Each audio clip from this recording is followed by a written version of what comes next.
Bienvenidos a Historia Viva TV. En programas anteriores habíamos iniciado el proceso de incorporación jurídica del actual territorio venezolano a España a través de las capitulaciones. Capitulaciones, a ese instrumento jurídico le dimos el nombre de genésicas, y todo porque esas capitulaciones que se transformaron en provincias al final originaron la Capitanía General de Venezuela en 1777. Esas provincias fueron Margarita, Venezuela o Caracas, Nueva Andalucía o Cumaná, Guayana, Trinidad, Mérida o Mérida de Maracaibo. En esa ocasión no solamente comentamos cada una de esas provincias o gobernaciones, sino que también señalamos que el término Venezuela lo estábamos utilizando con fines didácticos y porque al final la entidad se llamó Capitanía General de Venezuela, pero advertimos que era muy cuesta arriba hablar de Venezuela en territorios que no tenían que no se conocían con este nombre, con este topónimo, sino a partir de 1777. Hoy, siguiendo con esa historia territorial de Venezuela, nos vamos a detener en la fundación de pueblos, de ciudades, villas y pueblos, en los términos de esas ciudades, villas y pueblos, en el cabildo o ayuntamiento, y todo ello porque lo que hizo posible el éxito de esas provincias o gobernaciones fue el poblamiento, sin duda alguna. Cuando hablo de ciudades, villas o pueblos, me estoy refiriendo a poblados de diversa categoría. Por supuesto que lo fundamental eran las ciudades, en segundo lugar las villas y en tercer lugar los pueblos, que podían ser pueblos de misión o pueblos de doctrina. Esta fue una atribución que se le otorgó al gobernador de cada entidad o cada provincia en tiempos del rey Felipe II. Es importante señalar, así de entrada, que al fundarse las ciudades o las villas o los pueblos, se producían de inmediato dos tipos de fundaciones: una fundación civil y otra fundación eclesiástica. La fundación eclesiástica se hacía pocos días después, y ustedes se preguntarán a qué obedece el que haya dos fundaciones, pero no debe olvidarse entonces que aquí la figura es, para los aspectos eclesiásticos, el llamado patronato regio, es decir, la iglesia en función de los objetivos del Estado, entiéndase, la corona española. Cada pueblo, cada ciudad o cada villa tenía sus términos, vamos a colocarlo, a decirlo de manera más sencilla, sus límites, y dentro de esos términos actuaba el cabildo correspondiente, el cabildo o ayuntamiento, es decir, el gobierno municipal que se elegía al producirse la fundación correspondiente. Los términos en esta ocasión eran bastante imprecisos. Generalmente la mayor parte de las capitulaciones refieren los términos marítimos, pero no el interior del país. Repito, y esto debe quedar bien claro para quienes están escuchando, lo que hizo posible el éxito, la creación de las gobernaciones, fue entonces el poblamiento.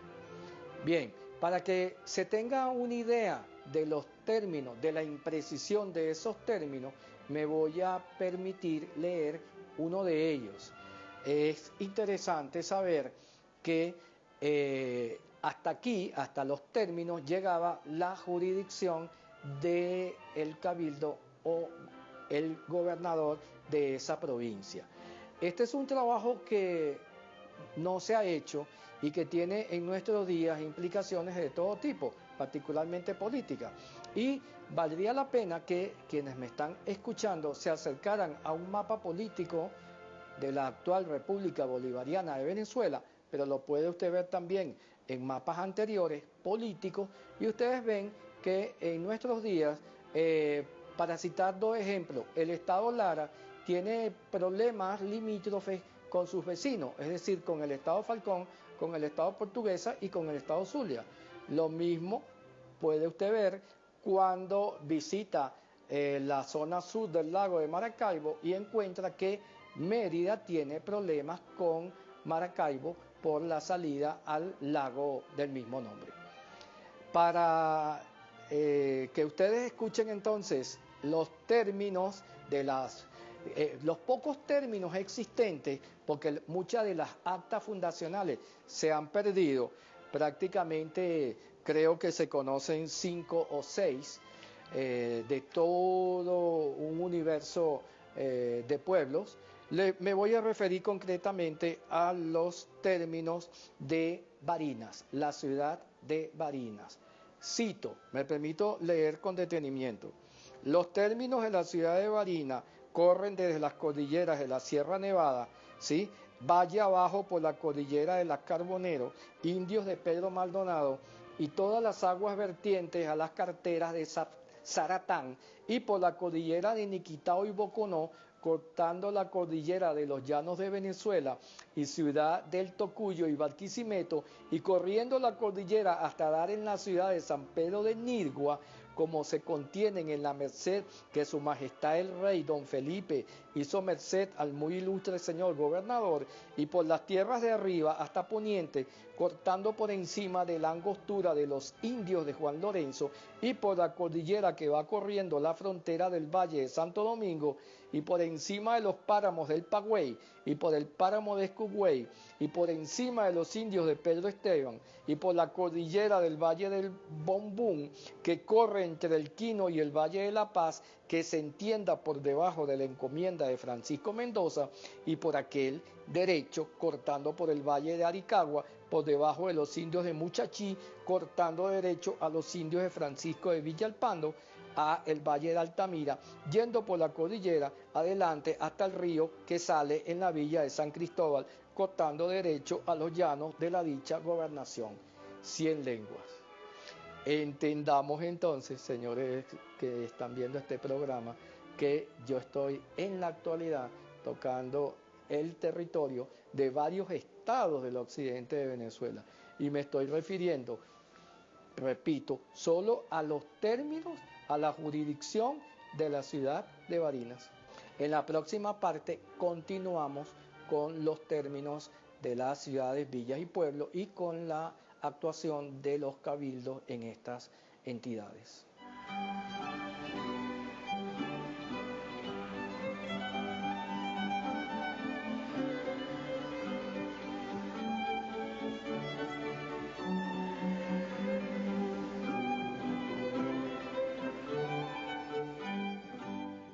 Regresamos con esta historia territorial de Venezuela.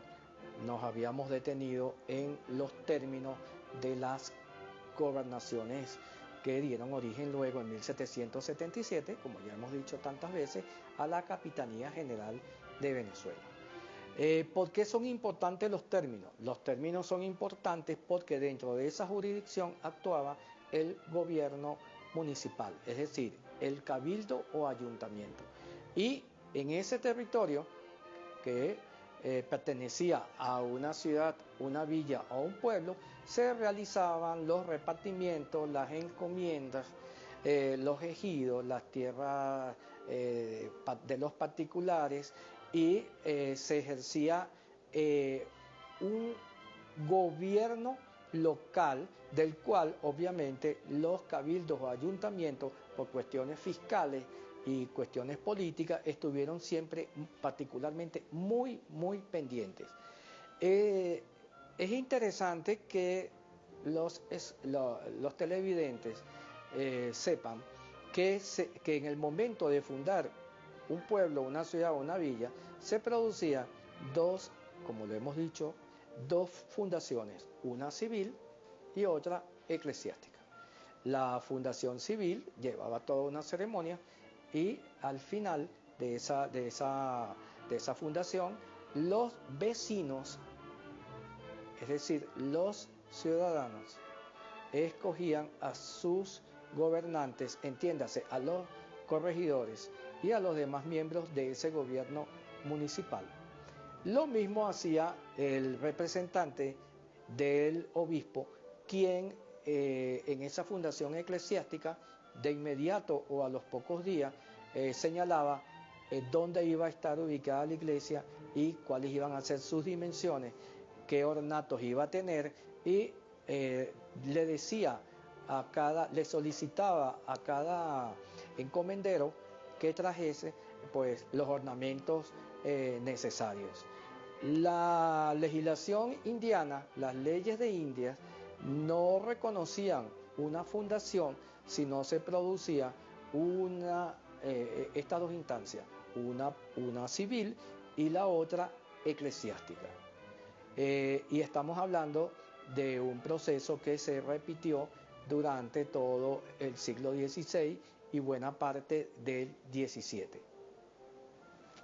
Destaca para la provincia de Venezuela, entiéndase, no el territorio de la Capitanía General, sino, como ya hemos dicho en oportunidades anteriores, la provincia de Venezuela, el territorio otorgado a los Welser, es decir, desde Maracapaná hasta la provincia de Santa Marta, al oeste del Cabo de la Vela, hoy territorio de la República de Colombia. Es importante señalar entonces que a raíz de una real cédula de tiempos de Felipe II y particularmente de Carlos II en 1676, la ciudad de Caracas logró hacerse con el gobierno de la provincia. Óigase bien, no solo de la ciudad de Caracas y sus términos, sino el del gobierno de la provincia. Y todo ante la solicitud de qué hacer ante el fallecimiento o el cargo vacante del gobernador. En lugar de ser nombrado por la audiencia de Santo Domingo, esta se inhibía y la ciudad de Caracas, en tiempos de emergencia, como lo hemos señalado, podía gobernar la entidad en su totalidad. Si bien es cierto, esta situación duró relativamente poco tiempo, también lo es el que desde Caracas los miembros del Cabildo adquirieron una experiencia de gobierno muy útil, muy interesante, que luego se va a plasmar, se va a ver su efectividad en tiempos de la República a partir de 1811. En la próxima parte continuamos con nuestro proceso de integración político-territorial de la Venezuela colonial.